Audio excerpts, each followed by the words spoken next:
Hi guys, আজি আমি গৈ আছোঁ ত্ৰিপুৰালৈ অকণমান ফুৰিবৰ কাৰণে। আপোনালোকে দেখিছে গুৱাহাটী এয়াৰপৰ্টটো কিমান ধুনীয়া।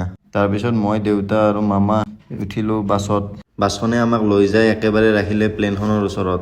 এয়া মই প্লেনত প্ৰথমবাৰৰ বাবে উঠিম, সেইবাবে মই বহুত বেছি এক্সাইটেড হৈ আছোঁ।